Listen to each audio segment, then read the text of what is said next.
go into this story with Briahna Joy Gray and Dean Phillips. And I have to say, I have to hand it to Bree because she really held her own, particularly with this subject that we're going to focus on when he talks about Israel and Gaza. Because what I noticed from Dean in this interview, particularly during this topic, I felt like he tried to use the sympathy card. I really do feel like he tried to get Bree to move in that direction. And to that point, you know, I ask, what about the sympathy for the Palestinian people? You know, it's kind of difficult to be sympathetic to the state that's in power, that's oppressing and occupying the people. And so before we get into this clip, I just want to say again, the Palestinian people are not in power. The state of Israel is in power. So we have to remember that when we go into this conversation. Let's go ahead and dive in. What do you make then of people who push back and say it's a nice thing to say, but Biden is saying that knowing that it's not a possibility, one, because of Netanyahu, and two, because there has been this encroachment into Palestinian territory to an extent that it seems impossible. The experts seem to say it's next to impossible to imagine what a contiguous kind of a nation state would even look like at this point. Yeah. Well, first of all, I dwell in possibilities. You know, I don't want to keep going back to Biden, but man, he's been there 50 years, Briahna. 50, half of a century, 3/4 of the life of the state of Israel. The Foreign Relations Committee chairman, vice president for 8 years, president for 3. I'm someone who believes the proof is in the pudding. Show me the results. Is anything better in the Middle East than it was 50 years ago?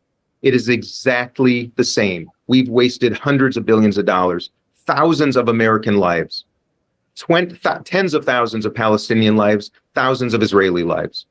There's no more freedom in the entire region. There's more, if anything, there's less stability, more oppression, more misery. You know what? The proof is in the pudding, and I'm disgusted by it. And I think Netanyahu has to go. I think he is bad for the state of Israel. The settlement policy, a big part of the problem.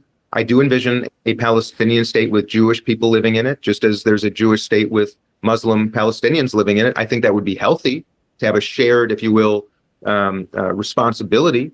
And I think it's time for the entire world. I want to work with the Chinese to establish a Palestinian state. I think one of the biggest problems, believe it or not, Briahna, is since there's no other democracy in the Middle East other than Israel right now, I don't know if the Gulf nations and all the dictatorships and kingdoms are going to want to help create a state in which there will be free and fair elections and self-determination. Pause. So let me show you what Dean just did here, right? So he's calling out the easy things. What I told you before, it's easy to say that Netanyahu is a problem and Netanyahu needs to go.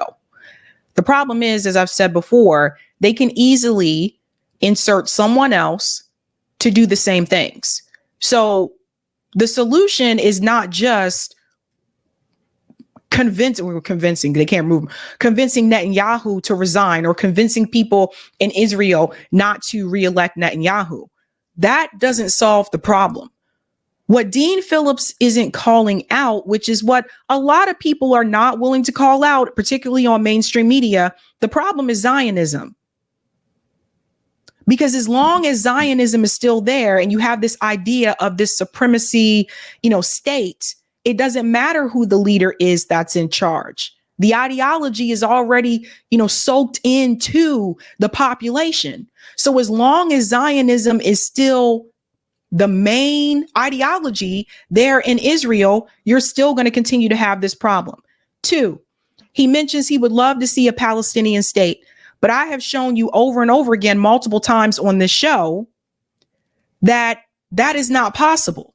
When people use this language of the two-state solution, I just talked to the ex-UN official, Craig Michaelbord. We just talked about this. People talking about a two-state solution. I've talked about this, 2 years now? There's no way you can have a two-state solution when Israel has all of those settlements in the West Bank. So for people who say, well, they can give those settlements back, you really think they're going to do that? You really think they're going to give back those homes freely? No, I don't think so. Too much has been taken from the Palestinian people for you to have a Palestinian state.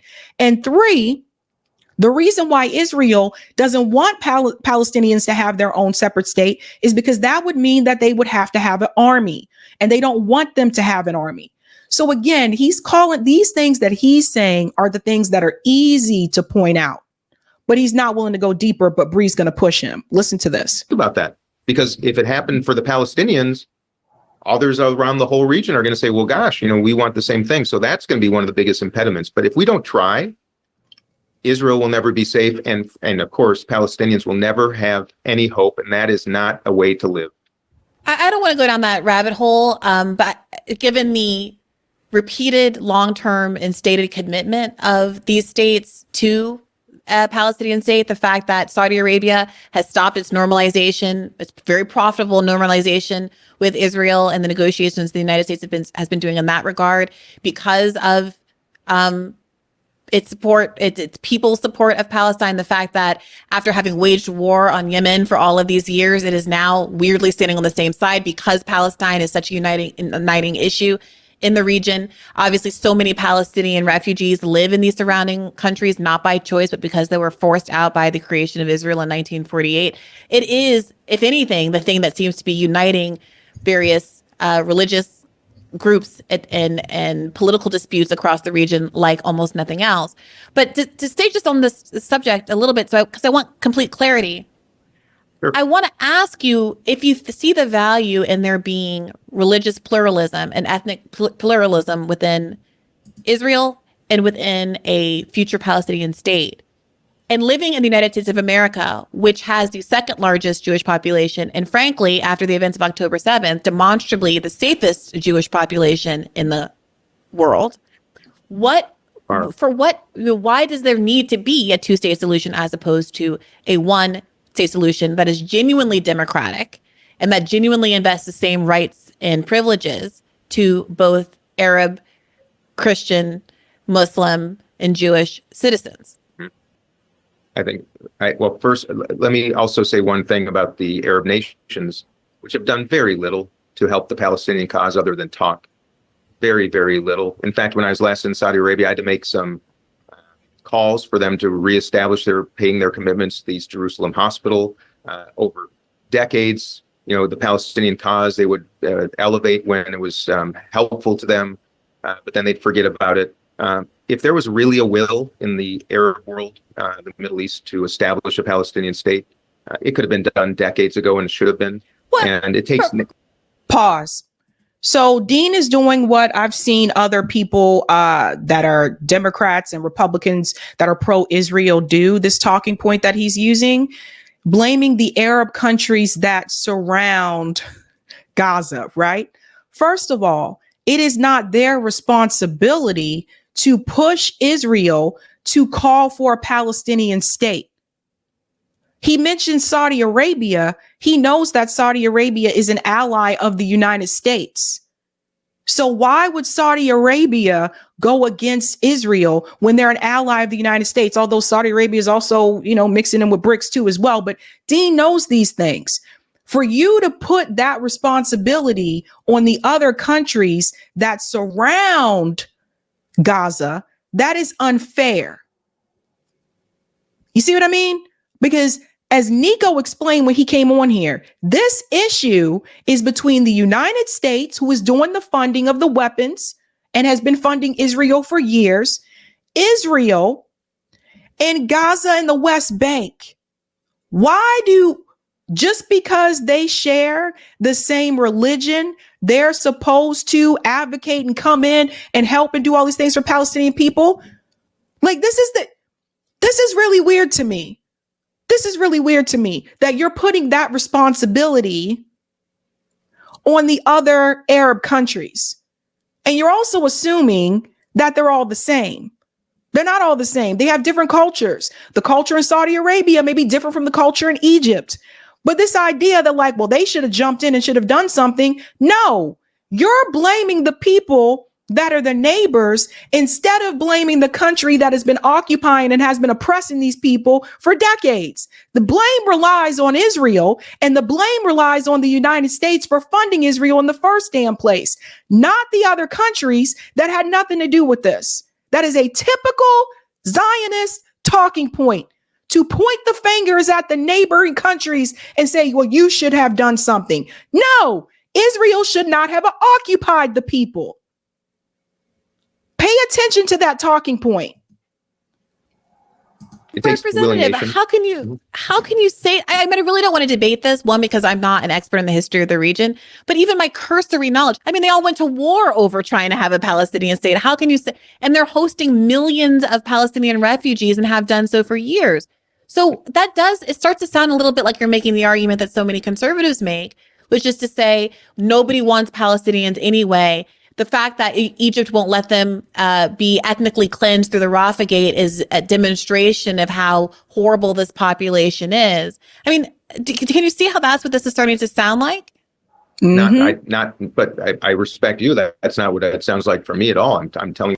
No, he trips up a little bit here. She's right. He's making the same talking points that Ron DeSantis made. So you see how these parties aren't that different? They're not as different as you think, especially when it comes to Israel. The historical truth. The Arab world has not done much to actually create Palestinian safety, security, and self-determination. And I'm telling you why. Because self-determination equals freedom, which equals a risk to their own kingdoms. It's just the truth, Briahna. That is absolutely the truth. And that's been very underappreciated undercurrent of, I think, why there hasn't been a state created, because America wants a democratic state, and I think Israel does too, because they believe, most of us believe, democracy usually yields a government that is the most reasonable with which to work, not terror. Let's debunk this democracy part, because they all have the same talking points. It's the only democracy in the Middle East. You guys know people that are LGBTQ can't even get married in Israel? You know that, right? You know, people that are different faiths. So if like you're Christian and let's say your partner is, they can't, interfaith marriage isn't even allowed in Israel. But they never point this out. They never mention this. On the other hand, none of the other Arab states want that because freedom is a risk to themselves. That's the truth. I don't know why that sounds like a weird talking point. Well, because that's historically accurate. It's against what they are quite explicitly stating, but we don't really have to litigate that. I don't think that's really front of people's mind. I'm sharing some news that maybe people are not aware of, and that is the truth. They don't want a free and self-determination. Okay. They don't want self-determination. But to get back to this. And to get back to this point, another thing that's not being mentioned here as well, that Dean is leaving out. First of all, every time there were these negotiations or there was some type of push for a Palestinian state, what Dean is conveniently leaving out is that the Palestinian people want the right to return. And that was never offered. It would be like if you were pushed out of, let's say your state, North Carolina, you were pushed out of North Carolina by an oppressive force. You were pushed out, and then you're told you're not allowed to return back to North Carolina, which is your home. That's ridiculous. It's absurd, right? We got to remember, Israel is a state. It is the state of Israel. And this is exactly what they've done to the Palestinian people. So the Palestinians want the right to return, and Israel has never offered them that. Question, because I would argue that the Jewish state has done not only not very much to help there being a Palestinian state, but has aggressively and against international law worked to thwart the existence of a Palestinian state, as has the United States of America and its Western allies. So the question on the table is, why not a one-state solution? We're Americans. We're proud of living in a religious and racial pluralistic society, a nation of immigrants. I'll tell you very simply. I'm a Jewish person, and I do know history. And the fact is, Israel has been attacked since the very founding of the country in 1947, 1948. I think you know that. I'm sure everybody else knows that. Constantly attacked. This is well before settlements, well before anything else. This is the earliest lines of the state. Paused. Jewish people and Palestinian people lived in Palestine side by side with each other before the creation of Israel. And they seem to get along just fine.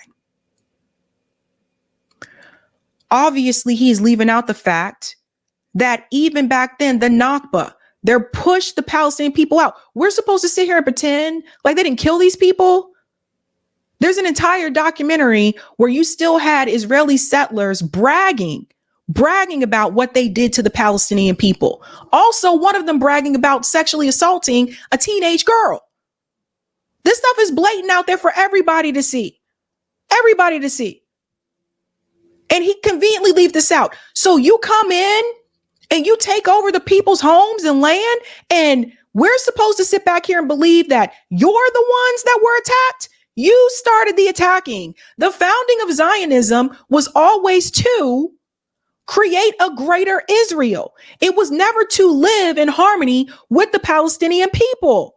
And I say this because when Theodore Herzl, when he chose Palestine, and this was after he considered Uganda, when he chose Palestine, he lied. This land is open and available. Left out that there were already people there. There were already people there. So him leaving that out, and now he's trying to make it seem like Israel is the victim? Are you kidding me? Attacked. No one even talks about it. Bus bombings, terrorist bombings, and the PLO killings at the Munich Olympic. Well, if I can just, sure, you I'm can sorry, talk or you can let me Please. talk. I mean, I'm trying to express something that's true, and I'm really getting tired, frankly, of progressives not having any willingness to open their hearts to a whole nother people's history that I think is really important. And it's this: there are 200 Christian majority nations in the entire world. There are 140 Muslim majority nations in the entire world. There is one Jewish majority nation in the entire world. One. And why? Because 6 million of people of my faith, just because we pray from the Old Testament and not the New, were murdered. And my family came to America because they were escaping pogroms because they were being murdered. Nobody denies that, Dean. The problem is that this has moved beyond religion and has basically moved into ethnicity. That is the problem, Dean. And then also, maybe religion is part of the problem. In this country, we have separation of church and state for a reason. For a reason. So, to me, I don't understand this type of logic that Dean is trying to use here, I guess as part of his defense or whatever. But the thing is, all you have to do is look at the history and look at what is happening today. Even before October 7th, when we were talking about this, what they were doing to the Palestinian people, they are trying to ethnically cleanse the land. So if they don't want them there, what does that tell you? That this is no longer just about religion. This is a problem. And now Jewish people are being attacked because they're Jewish. There's one country, Briahna. I don't understand why progressives do not understand that we are the underdog too. We have been for world history. And I think it's high time, frankly. This is really important to me. Yeah. No, so I'm sorry. You know what was really frustrating to watch? To sit here and to listen to Dean talk about being attacked or being oppressed, and to say this to a Black woman. That's just what was killing to me, because the reality is, Dean, when you're walking down the street, people see a white man. When I'm walking down the street, people see a Black woman. When Bree walks down the street, people see a Black woman. All that other stuff comes second. When I'm walking down the street, people don't know me. Nobody's looking at, oh, she got all these degrees. For people who don't know who Briahna Joy Gray is, and if she's a Black woman walking down the street, they're not like, oh yeah, there goes Briahna Joy Gray. She was a Harvard lawyer. They see you're Black first. So what pissed me off about this narrative from Dean is that, in a sense, it was like he tried to make it seem like he's more of a victim in that she doesn't know what that feels like. I would argue she's more of a victim than he is, because of the fact that Dean can walk down the street and people see a white man. There are certain things that Dean will never have to deal with living in this country that people like me and Bree do have to deal with. That's what pissed me off about the way that he was trying to come across like a victim here. This is not to say that things don't happen. This is not to say that people have not said hateful things and done hateful things to Jewish people. They have. But you are still at a level of privilege, Dean, that me and Bree will never see or never know simply because of the color of your skin. Never forget that. Sure. This is really important. I don't look like someone who needs any affection or support or protection, probably. I look like a white man, right? Well, let me tell you, people of my faith are being attacked, and they have been for world history, including 6 million of us killed in the Holocaust, including family members of mine, I'm sure, and pogroms that forced my family away. And now we're subject to sickening, vile anti-Semitism every day. One country.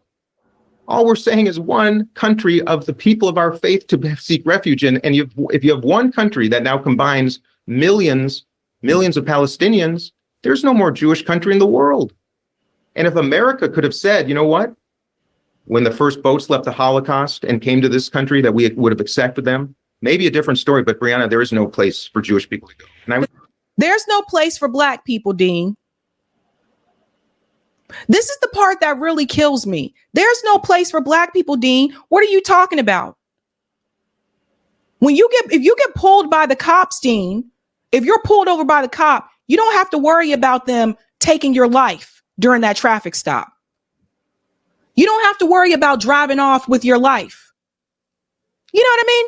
You don't have to worry about those things, Dean. You don't have to worry about the fact if you're in a professional business, if you have a professional job, you don't have to worry about people assuming that you were a DIE hire instead of the fact that you were smart enough to get the position and you had the experience, Dean. You ain't got to worry about that. When you were in college, Dean, you didn't have to sit up there and worry about people wondering, oh, I wonder if he actually got in because he was smart or just because he was. I had to worry about that. I had to deal with those things. There's no safe place for Black people. Where's our safe place when police are killing unarmed Black people in the street and getting away with it? Where's our safe place, Dean? Where is it? You want to talk about how people have been treated? Let's talk about this, okay? You had over 400 years of slavery. My people built this damn country, and we still can't even get reparations. Think about that. They paid reparations to Japanese Americans that were part of the internment camps. They gave them cash reparations. Germany paid reparations to Jewish people, which I think they should have. But why are you making it seem like, like you are the one that is facing most of the oppression? My people ain't got shit. The government ain't never bent over backwards for us the way they've bent over for other people. This government bends over backwards for the state of Israel more than it bends over backwards for Americans in this damn country. Think about that. And definitely Black Americans. They never bent over backwards for us. You don't see them saying we need to pass this legislation to put this money into Black communities. You don't see them saying those things. But they want to give all this money to billions of dollars to Israel every year. Every year. They give us nothing. And for the people come to me and say, well, they gave the social programs and there's welfare. The majority of people on welfare are not Black. The majority of people on welfare are white. So that social program actually helps out white people more than it helps out Black people. Stop it with the noise. Stop it with the noise. You know who benefits from affirmative action the most, Dean? White women. Not Black women, not Black men, white women. They never did anything for us that didn't benefit white people in some way, shape, or form in return. So don't ever come there. Don't ever go there. This is just awful. This is horrible to me. Just ask that you open your heart. Yeah. But let me just finish. Oh, okay. I'm sorry. I thought you were ask finished. you to open Please. your heart to what it's like to not look like someone who maybe needs some help. But let me tell you, speaking for millions of Jewish people around the world right now, I think it's really offensive that progressives have totally forgotten history and what the misery of being Jewish has been for generations and generations and generations for reasons that I do not really understand, but is real. So please, don't let that progressive love stop in my door. Well, okay. I'll help you understand. For one, Representative Phillips, strikes me as a little ironic that you're going to say to me in my face as a Black American who doesn't have the option of someone that the United Nations and the international community having intervened on my behalf to create an entire country for my people who have zero options of some place to flee, who have been living in an apartheid state of our own in the United States of America, which has the 25% of the world's prison population that was disproportionately filled with my people, who was reported this week, substantively make all of the paint and slave labor products in the United States of America so we can compete with China and the rest of the world. The idea that you're looking at me and saying that I don't have empathy and can't open my heart to the psychic I said idea. Progressive, Briahna, I do have empathy. That's what I'm asking for. I am a progressive, so I'm speaking to you as a progressive, but also as a Black progressive. I have enormous empathy. Wait a minute. I have enormous empathy for the reasons why Jewish people want a Jewish state. I talk about this on the podcast a lot. There is a big part of me that says, oh, I get it, because I do not feel safe in the United States of America, not just me as an individual, but statistically as an aggregate. There's not a metric in the world that you can look at that says that this is a good place for Black Americans to be, that Black Americans are faring well in the United States of America. And I take your point, but it's also true that I know you and I are sitting here as two people who are not Christian in a predominantly Christian state. And there are Christians in America who make this very similar argument about America that it seems to me many people make about Israel, which is, oh, this is a Christian nation. And if immigration trends change and suddenly it does not become as much of a Christian nation, that we should rig the immigrant population to maintain the national character of the United States of America. We call that Christian nationalism, and we think that that's a bigoted principle and that we should not be picking and choosing who comes to this country to maintain some kind of ethnic or religious character that benefits the existing majority. We say, as Americans, we value pluralism and that every kind of person brings their own benefit and that we should protect the least of these and have laws that protect minorities because we value being a nation where minorities can be safe. Not that we have to rig the system so that we are majorities so that we can then dominate over the rest. Right? So it strikes me as much as I empathize. When you tell the story of Jewish ships full of Jewish people after the Holocaust being turned away, I've spoken at length on this podcast about how disgusted I was to discover that Otto Frank, Anne Frank's father, application was turned away and how close they came to be able to immigrate to America. I'm disgusted by it. But the question is, why should the actions of an anti-Semitic America and an anti-Semitic Europe be paid for by the people of Palestine who had absolutely nothing to do with the horrors of the Holocaust? And that is the gold money question. That's the question. Why should the Palestinians have to pay for that? See what I mean? Because when people make it this stuff like, yeah, I want a ceasefire, but we got to get rid of Hamas. And why haven't the Arab countries helped out the Palestinian people? They don't want to take them in. When people make those talking points, they're still demonizing the Palestinian people. So even if they say, like Dean says, I want this war to stop, I want this to end, even if they say that, and they're still saying those things about the Palestinian people, they still want you in your mind to see the Palestinian people as less than. And I don't know if that's something that's intentional from Dean or not, but you can't mix the two. Everybody should be treated the same. Why should Israel be put on a pedestal and the Palestinians are just seen as a group of people we just let live here and we tolerate? Why should it be this way? These people, Gaza didn't even have an army. So why is it okay for Israel to have all this power, all this control, and the Palestinian people are just supposed to sit there and tolerate it? Why is that okay?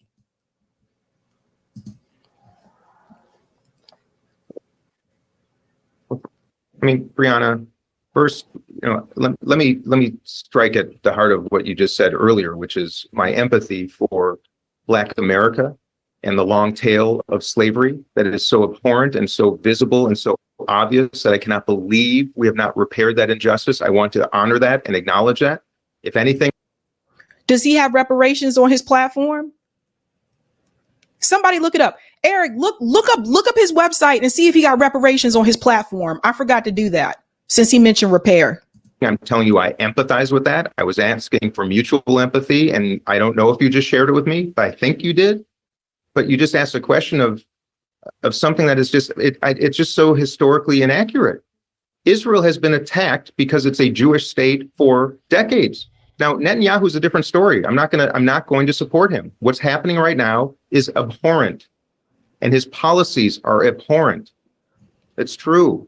And you can imagine it's not an easy thing to say for someone like me, but it is true. And I'm bold and I'm being honest and I understand. I cannot tolerate seeing this any longer. But Israel has been attacked since the day it was established by. Listen to this, guys. I can't tolerate seeing this any longer, but Israel was the attacker first. They were attacking who was removed from the homes? Did the Palestinians remove Israelis from their homes and push them down into Gaza and fence them in? No, Israelis did that to the Palestinian people. So why is he trying to make it seem like the Palestinians are the ones that are in power and they are the ones that were oppressing Israelis? The free world after the Holocaust. It was attacked by its neighbors. And they survived. That's like saying that American settlers were attacked by Native Americans because they were white or because they were Christian. Oh boy, Briahna, holy moly, boy! I'm telling you, I got to tell you, I'm expressing empathy for Palestinians, for Muslims, for Black Americans. I'm not feeling what I'm surprised, to be honest with you, and I'm offended. What is now he's offended? Surprising about this, Representative? I'm just surprised. I'm surprised by the lack. I just explained it. I'm surprised by the lack of empathy of progressives relative to the Jewish people and the state of Israel, not Benjamin Netanyahu. What do you say, Dean Phillips, to the thousands and thousands of Jewish advocates for Palestinian rights who comprise organizations like If Not Now and Jewish Voice for Peace, and people like, frankly, Bernie Sanders, I think, could go a little farther. He still won't say the word ceasefire, but who was arguing in front of Congress to actually have us follow our own laws and limit aid based on the humanitarian actions of Israel. This is not a issue on which Jewish people are all on one side or the other. I had a Holocaust historian from Dartmouth on a couple of weeks ago, talking about all of the different prongs of Zionism and how we have this revisionist history of what it means to be a Zionist, and how many Jewish thought leaders from Albert Einstein all the way down were highly critical of the Zionist project precisely because they saw it as replicating the harms that were done to Jews in Europe on a new population. And that never again was supposed to mean never again for anyone. We're not talking about a historical record where Jewish people just decided to immigrate to the land of Palestine and live alongside. There were Jews, Arab Jews, that lived in Palestine since time immemorial. That's not the question. In peace and prosperity. The question is whether or not a land grant from a colonial power like the UK can be given because of guilt, much well-earned guilt, frankly, over the anti-Semitism and a refusal to accept the victims and the survivors of the Holocaust, and to offload the issue onto another part of the world. And as I'm sure you're aware, there was a conversation about whether or not Israel should be located in Africa. But for various reasons, and I highly recommend people go back to listen to our episode with the Zionist historian of Zionism, it ended up being in Palestine. And so that is a kind of original sin that I see as very akin to where the Jewish people originated. I mean, that's the whole point. That's fine. That's fine. That's the whole point. That's where. So that gives you the ability to remove people from their homes. You know what I mean? So it's like the Jewish people originated. You cannot have there are Ukrainian Jews and Russian Jews and Polish Jews and French Jews and British Jews and Jewish people who have been living in Europe for centuries and decades, centuries and centuries. And on the other hand, you have Palestinians who are 80 years old, who are clutching the keys to the houses that they grew up in. They're on the other side of the wall, who have been told that they cannot go home because my Jewish friend who's born in Philadelphia gets to have a right of return, but they do not.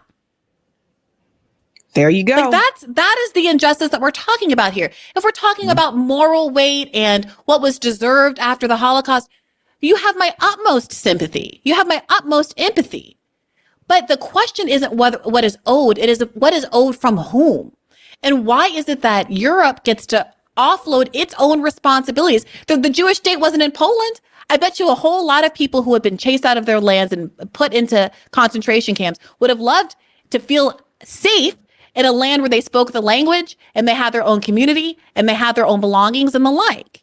But this is the only reason they were living there, Briahna, is because they were forced there by the Tsar. It's hard to listen to, but go ahead. I'm just, I don't need to belabor I'm listening. And he wants to be president of the United States. See, this is the Zionist playbook, right? This is what they do.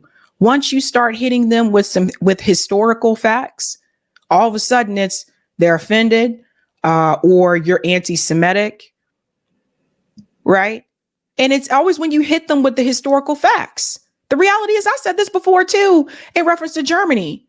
Why didn't Germany make a home for Jewish people? Why didn't they? This is where all this started, right?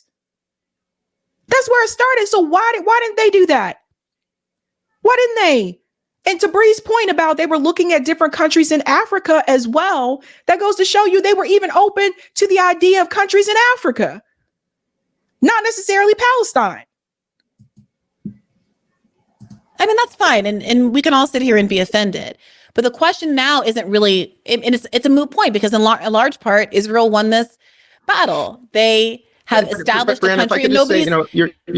You're attacking me in a funny way because I'm telling you, what's so interesting is I'm not sure you heard what I said. I'm a Jewish man running for president of the United States of America. Refuting is not attacking. I wouldn't say that she was attacking him, but see, again, this is a Zionist playbook. I'm attacked. You attacked me. Oh, God. Who wants to recognize the state of Palestine. I believe that we should invest in the state of Palestine. If I could just say what I'm trying to say. I'm trying to be a voice of decency, of compassion, of reason in the absence of it. And if you look at the other people running for president, Briahna, my goodness, I'm telling you, I'm appalled. I want this to end. It should have never started. And yes, Hamas is a horrific, despicable terrorist organization that needs to be eliminated. Benjamin Netanyahu should not be, I don't think, the prime minister of Israel moving forward. And I pray that Israelis make a change. Israel is the only multicultural, multi-faith, free country in the entire Middle East. As Richie Torres says, it's the only place where he, as a gay man, could be alive, let alone thrive. And I'm trying to... You know where he messed up, right? He's quoting Richie Torres. Sell out, AIPAC loving Richie Torres. Richie Torres, who takes thousands and thousands of dollars from the Israeli lobby. That's who he's quoting. Does he not realize people in Richie's district are not too happy with Richie Torres right now? Probably not the best person that you should be quoting. So he's like, let me pick out the LGBTQ guy who's Afro-Latino that has good things to say about Israel, Briahna. Let me pick him out. Does he not realize that Briahna knows exactly who Richie Torres is and that he is a horrible example? Horrible example. I'm trying to be decent. Okay, Briahna, I'm trying to be compassionate and decent. Gay marriage isn't legal in Israel. I'm sorry? Gay marriage is not legal in Israel. And interfaith marriage is not legal in Israel. People have to fly to Cyprus to get married if you want to marry a Christian or a Muslim or anybody else.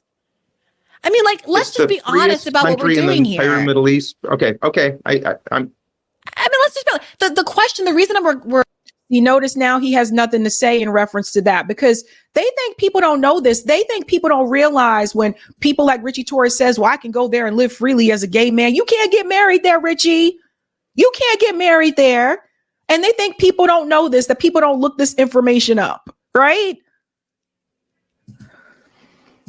We're circling around. I appreciate that. Frankly, yes, you are, I think, closer to my politics than Joe Biden for sure. And that's what we're talking about in the Democratic primary. Briahna. But Briahna, Briahna, I would love to continue the conversation. I was just notified actually that something serious just happened. I've got to. Okay, I'm sorry. I'll let you go, but I just do want to get this out. My question was about why you don't support a one-state solution. That's why we're here, because the reality is that the Briahna, elected officials. First of all, I'd love to. I seriously have to go. Let me tell you this. I would love to have this conversation because I like to learn. And I like to understand your perspective on it. I'd like to listen to others too. I'm not so hardened in my heart on anything that thoughtful perspectives from other people can't change my mind. I'd like to listen and learn to you. I have my own opinions. I did not mean to be antagonistic at all. In fact, I'm suffering like a lot of people right now. And by the way, I want to honor yours. Yeah. I gotta go. He gotta go. So listen to this, okay? The one state solution, I'll tell you why he doesn't support it, because he wants a Jewish state. He wants that. Because the other option for one state would have it be a secular state, right? He wants a Jewish state. That is the thing. Why can't you have a one state where Jewish people and Palestinians live together? They have the same, rights. They have equality. No one's encaged, that kind of thing. Why can't you have that? Why do people push back on that? Because they actually want a Jewish state. That's why they want that. I told you two-state solution is a moot point. There are too many settlements in the West Bank. It's a joke. It's a joke to say we need to move towards a two-state solution. So anyone still parroting that talking point, I tried to tell you guys over a year ago, that is not feasible at this point in time. Palestinian people want the right to return. And Israel doesn't want to give them that. But Dean, the way that he came across in this particular subject of the interview, painting himself as a victim, etc. Dean, you are a very wealthy individual. You're far better off than a lot of us. And it's not like you really had to struggle. Think about this. Economically, you didn't have to struggle. Financially, you come from a wealthy family. And you're a white guy. Yes, you're Jewish. But again, you are a white guy. You said so yourself. So you have been afforded many opportunities and advantages that me and Bree will never get just a pass on. We have to prove. This is the other thing I want people like Dean to understand. Dean doesn't have to walk into a room and prove that he's intelligent.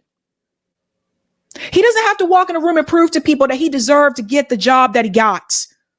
He doesn't have to prove those things to people. He doesn't have to tell people that he went to college. People will just assume it and believe it. And just by looking at you, Dean, just by looking at you, you are a rich man. I will never be in your shoes. You will never be in my shoes. But what was interesting to me is that you actually thought by saying what you said to Briahna, that you actually have more to deal with than she does, as if she doesn't know what it's like to have to deal with these issues and more issues that you will never have to deal with. Very, very telling conversation. Not too long after this interview was published, Dean actually posted a video on his Twitter account saying that he actually just had to lay off staff members because they don't have enough money now for the campaign. Moving on.